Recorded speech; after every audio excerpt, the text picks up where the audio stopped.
Pelé, the Brazilian soccer legend who won 3 World Cups and became the sport's first global icon, has died at the age of 82.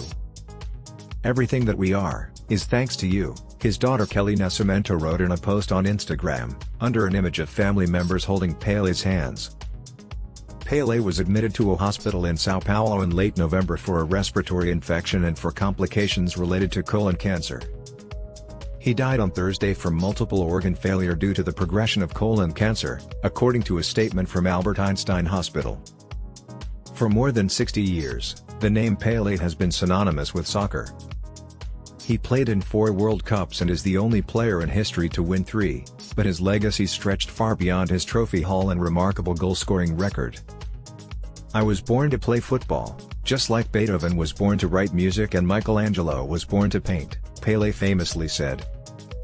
Pelé's first club, Santos FC, responded to the news on Twitter with the words "Eternal" shared next to an image of a crown. Kylian Mbappé of Paris Saint-Germain said of Pelé's death, "The king of football has left us, but his legacy will never be forgotten." Former English soccer player Jeff Hurst wrote on Twitter of his memories of Pelé, calling the late star without doubt the best footballer I ever played against, with Bobby Moore being the best footballer I ever played alongside. "For me, Pelé remains the greatest of all time, and I was proud to be on the pitch with him. R.I.P. Pelé, and thank you." A public wake will be held for Pelé on Monday at the Urbano Caldeira Stadium, popularly known as Vila Belmiro and home to Santos Football Club, in Brazil's São Paulo state, according to a Thursday statement from Santos FC. At dawn Monday, Pelé's body will be moved from the Albert Einstein Hospital to the stadium. The soccer legend's coffin will be placed in the center of the pitch.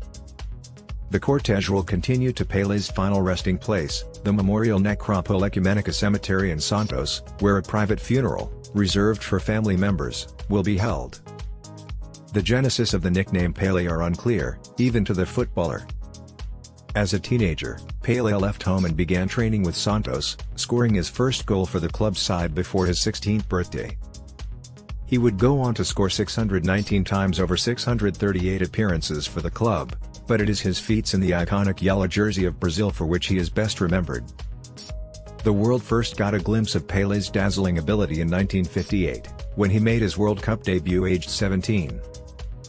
He scored Brazil's only goal in the country's quarter-final victory against Wales, then netted a hat-trick in the semi-final against France and 2 in the final against host Sweden.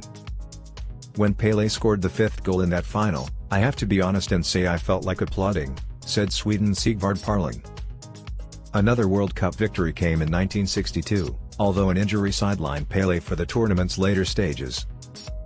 Pelé was saying that we were going to win, and if Pelé was saying that, then we were going to win the World Cup, Brazil's co-captain Carlos Alberto said about the tournament. 11 World Cup greats, as you've never seen them before. In the final, a 4-1 victory against Italy, Brazil scored arguably the most famous World Cup goal of all time, a sweeping, length-of-the-pitch move involving 9 of the team's 10 outfield players. Pelé, who had considered retiring before the 1970 World Cup, scored a goal of his own in the final and a total of 4 over the course of the tournament. "Before the match, I told myself that Pelé was just flesh and bones like the rest of us," Italian defender Tarcisio Burgnick said after his side's defeat in the final.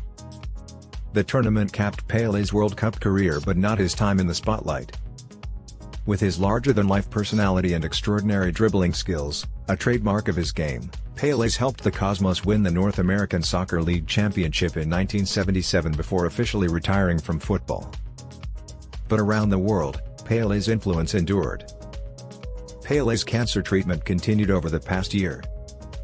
He was hospitalized in São Paulo in November as the 2022 World Cup was being played in Qatar, prompting an outpouring of support from the global soccer community and beyond. Debate will inevitably rage about whether Pelé is the greatest player of all time, whether it is possible to compare Pelé's achievements to those of Cristiano Ronaldo or Lionel Messi, who have rewritten soccer's record books over the past 15 years, or to Diego Maradona, the late Argentinian star who captivated the footballing world in the 1980s and 90s. In 2000, FIFA jointly named Maradona and Pelé as Player of the Century, but to some, the outright winner of the award should have been obvious. "This debate about the Player of the Century is absurd," said Zico, who represented Brazil in the decade after Pelé's retirement. Exactly how many goals Pelé scored during his career is unclear, and his Guinness World Records tally has come under scrutiny with many scored in unofficial matches. There is little doubt, however, that Pelé was, and always will be, football's first global superstar. "If I pass away one day, I am happy because I tried to do my best," he told the Talks Online magazine. "My sport allowed me to do so much because it's the biggest sport in the world.